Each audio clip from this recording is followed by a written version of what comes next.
Começando com um cilindro de raio 1 e altura também 1, define-se o procedimento de colocar sobre um cilindro anterior um outro cilindro de igual altura e raio 2/3 do raio anterior. Embora a altura do sólido fictício resultante seja infinita, seu volume pode ser calculado. Assim, determine o volume desse sólido. Bom, então vou fazer um desenho, um esboço aqui representando essa situação. Imagine aqui um certo cilindro.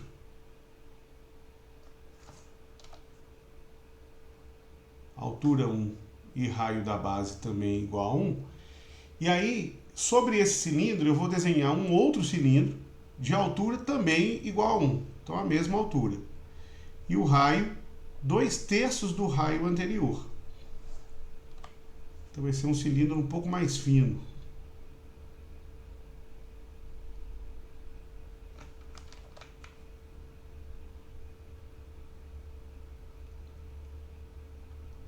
Só um esboço, só para a gente ter uma ideia. E aí, em cima desse novo cilindro, mais um cilindro. Com a mesma altura, altura 1, e o raio, 2/3 do raio anterior. Então, isso vai nos mostrar uma sequência infinita de cilindros. Nós vamos ter uma sequência infinita de cilindros, um sobre o outro, todos com a mesma altura 1, a altura que eu vou desenhar, a medida da altura de cada um deles sendo igual a 1, altura 1 de cada um deles, e o raio da base, o primeiro deles tem o raio da base igual a 1 também, né, a altura 1, mas o raio de cada um dos que vão serem colocados acima vai diminuindo, sendo 2/3 do raio anterior. Então, isso mostra que eu vou ter aqui uma pilha de cilindros infinita, né? Esse procedimento é infinito. Eu vou ter um sólido formado por cilindros empilhados, que vai ter uma altura infinita, mas de acordo com o texto, vai ter um volume finito. E aí ele quer saber qual é esse volume, qual é a medida desse volume, uma vez que ele é finito. Bom, aqui uma informação importante, vale lembrar que para um cilindro de raio da base R e altura H, nós sabemos que o seu volume é dado como π vezes R ao quadrado vezes H. Agora imagine que eu tome um segundo cilindro, cuja altura é a mesma, e o raio é igual a 2/3 do raio do primeiro, que é R. Então eu vou chamar aqui o segundo volume de V', e esse V', ele é tal que é o volume de um cilindro de mesma altura do primeiro, H, mas cujo raio vale 2/3 de R, 2/3 do raio do primeiro que eu fiz. Então eu vou ter o volume desse agora como sendo π, que multiplica 2/3 de R ao quadrado vezes H. Então a questão aqui é compararmos os dois volumes. Observe que esse resultado é igual a π vezes 2/3 de R ao quadrado, é o mesmo que 4/9 de R2, vezes H. E esta expressão é o mesmo que πr2 vezes H vezes 4/9. Eu estou isolando aqui o 4/9, separando, porque o πr2 vezes H é o volume do primeiro cilindro. Então, isso está nos mostrando que, ao construir um cilindro de mesma altura, mas cujo raio da base é 2/3 do raio anterior, nós temos um volume dado por V' igual a 4/9 do volume inicial. Ou seja, se o primeiro volume aqui, do primeiro cilindro, vamos chamar ele de V1, ele vai ser π vezes R ao quadrado, então 1 ao quadrado, vezes H, vezes 1. Ou seja, isso tudo vai ser π.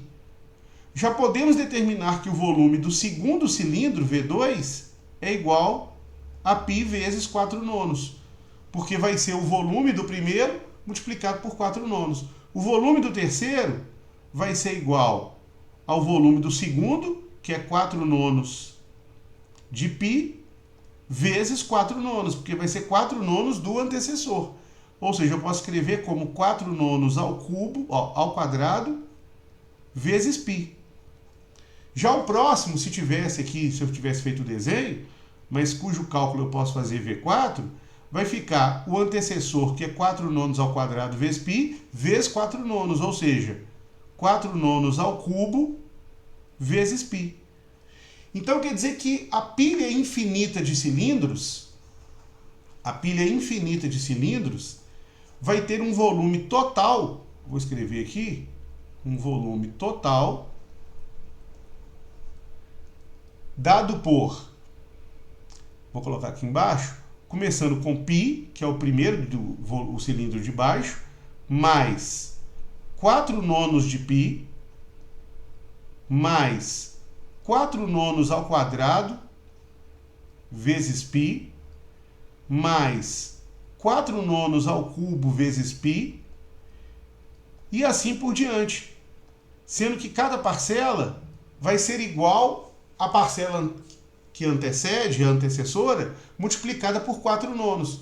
Então esses expoentes eles vão sempre aumentando uma unidade. A próxima parcela seria 4 nonos à quarta potência vezes π, depois 4 nonos elevado à quinta potência vezes π, e assim por diante.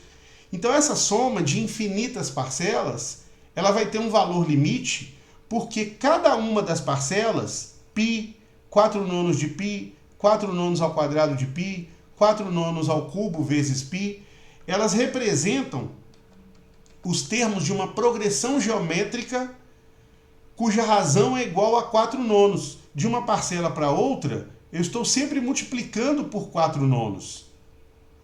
E 4 nonos, vale lembrar, é um número entre 0 e 1. O que faz com que os termos não só vão diminuindo de valor, vão reduzindo o seu valor, com a soma dos infinitos termos da progressão, ela tem um limite. Então nós podemos calcular esse valor limite, vale lembrar que quando a gente tem um limite da soma dos n termos de uma PG e n tende ao infinito, se a razão estiver entre 0 e 1, nós podemos dizer que isso é o valor do primeiro termo dividido por 1 menos o valor da razão, onde x1 aqui é o primeiro termo da progressão e q é a razão dessa PG.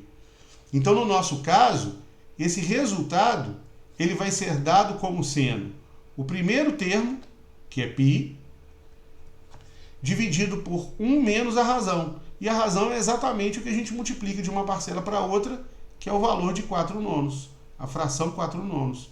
Então, isso aqui é igual a π dividido 1 menos 4 nonos, 5 nonos, que é a mesma coisa que π vezes 9 quintos, e aí colocando tudo na mesma fração, então 9π sobre 5 é o volume dessa pilha infinita de cilindros, que é a resposta então.